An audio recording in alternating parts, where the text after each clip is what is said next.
Hello everyone, সকাল সকাল দেখো কি টিফিন বানাবো চিন্তা করতে করতে অলরেডি পাউরুটি কেটে ফেলেছি। তারপর সেটাকে চাটুর উপরে দিয়ে এদিকে ডিম ফাটিয়ে ঢেলে দিলাম। এটা হয়ে গেল একটা দারুণ দারুণ দারুণ পছন্দের ব্রেকফাস্ট।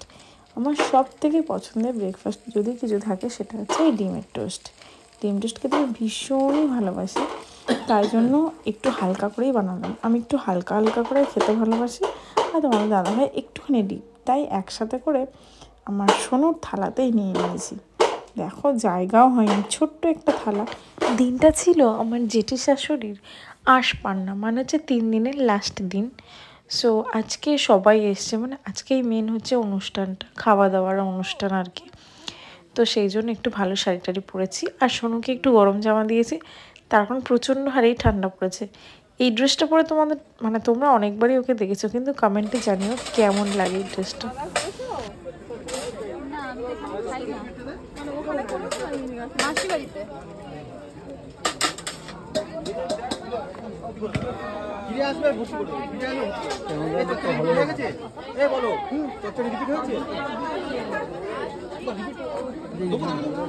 তুমি ক্যামেরাম্যান?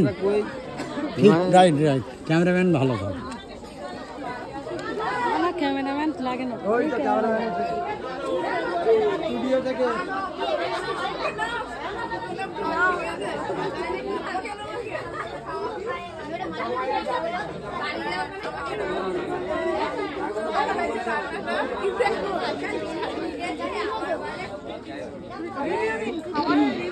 ফুড রিভিউ ঠিক আছে, কিন্তু চলছে ভালো খানা ধরো বেটা। এই কানু কালকে জম্পে খেয়েছে তো। দেখো এখানে সবাই খাওয়া দাওয়া করছে, কিন্তু আমরা করব না। তার একটাই কারণ আমি তোমাদের আগেই জানিয়েছি, আমরা শ্রাদ্ধ বাড়ি সেই হিসেবে খাই না। তার কারণ হচ্ছে আমরা একাদশী করি, এইটাই হচ্ছে রিজন। তো এখন আমরা এখানে একটু ঘুরু ঘুরু করতে এসেছি সাজুগুজু করে, কারণ সবাই এসছে। আর সোনুকে একটু ঘুরিয়ে নিয়ে গেলাম। ওকে এখানকার কোনো জিনিসই খাওয়াতে দেবে না ওর পাপা, কারণ বারণ করেই দিয়েছে। ও যাই খাবে কদিন বাড়িতেই খাচ্ছে, আর বাড়িতেই খাবে।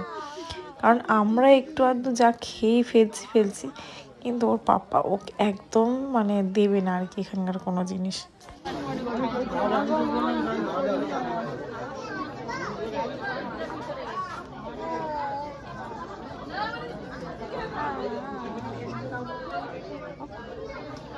তো চলো, এখানে সব দেখো দাঁড়িয়ে আছে, বসে আছে, আর একটুখানি শীতের সময় তো রোদ্দুর পোয়াচ্ছে সব দাঁড়িয়ে দাঁড়িয়ে। যাই হোক, খাওয়া দাওয়া করছে এখানে, আর আমি কী করব। চলো আমরা চলে যাই আমাদের বাড়িতে। সেখানে এসে দেখি সোনুর বাবা অলরেডি মাংস সব কিছু রেডি করে দিয়েছে। আমি একটা কথা বলছিলাম ঠাকুরের সামনে, দেখছিলে মা গো মা কী করলি আমার। কথাটা কজন শুনতে পেয়েছো আমি জানি না, কিন্তু এই কথাটার কারণ হচ্ছে আগের দিন রাতে আমার মানে আংটিটা হারিয়ে গেছে। যে আংটিটা পরে আমি ফটো তুলেছিলাম 3টে আংটির মধ্যে একটা আংটি সব থেকে ভারী ছিল, সেই আংটিটাই গেছে হারিয়ে। একটু লুজ হচ্ছিল, কোনো কারণে আমি ঠিক বুঝতে পারিনি যে হাতে থেকে পড়ে যাবে, কিন্তু এত বড় ক্ষতি হয়ে গেছে আমার, আমি বলে বোঝাতে পারবো না। এই যে ছোট্ট মেয়েটা দেখতে পাচ্ছ, কয়েকদিন আগেই আমি তোমাদেরকে ভিডিও দিয়েছিলাম আমরা খাওয়া দাওয়া করেছি, আর সে 2 বছরই কত বড় হয়ে গেল। আমার বাবুটাও দেখতে দেখতে অনেকটাই বড় হয়ে গেছে। তার জন্মদিন চলে এলো, কি করে যে সময়টা কেটে গেল কিছু বুঝতে পারলাম না। দেখো আমাদের যেহেতু আলাদা করে রান্না হয়েছিল, তাই এই দেখো পাতা টাতা পেতে বসে আছে। এখন সোনু সবার আগে বসে আছে খাওয়া দাওয়া। এটাই সব থেকে আশ্চর্য ব্যাপার হচ্ছে, দেখো কেমন একটা লাগছে। আর এখানের কোনো খাবারই ওর পাপাই ওর খেতে দেয়নি। তার মানে ও টোটালি বলেছে শ্রাদ্ধ বাড়িতে সে ডাইরেক্টলি হোক আর ইনডাইরেক্টলি হোক কোনো রকমভাবে আমার ছেলেকে কোনো কিছু খাওয়াবে না।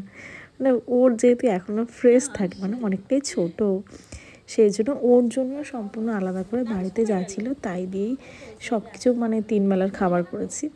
মানে ও টোটালি ওখানকার কোনো খাবারই খায়নি আর খেতে দেয়নি ওর বাবা। তো যাই হোক দেখো সেরকম দুষ্টুমি শুরু করেছে। আর এদিকে দেখো সব রান্নাবান্না কমপ্লিট। এটা হচ্ছে শুক্তো হয়েছে, আর এটা আলু ভাজা পোস্ত দিয়ে, এটা হচ্ছে মাছের মাথা দিয়ে ডাল আর মাংস, বেশি কিছু করা হয়নি। আর চাটনি পাঁপড় তো রয়েইছে। ভাত কম পড়েছে। ওখানকার ভাত হবে না,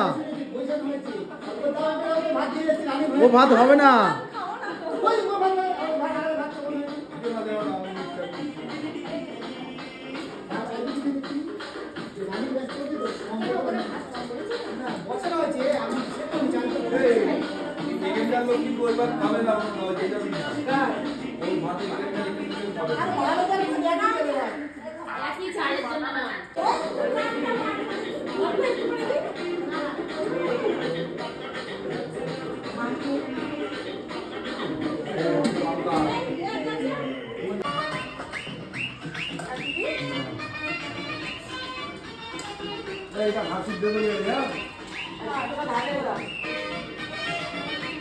এটা কি হলো? যে দিদির চুল ধরে সারাদিন সোনু টানাটানি করতো তার আর চুলই নেই, মানে সে ন্যাড়া হয়েছে। ও হঠাৎ করে দেখে অবাক হয়ে গেল, আর পাপাও ন্যাড়াটা দেখাতে চাইছিল ওকে। তো আজকের মতো ব্লগটা এখানে এন্ড করলাম।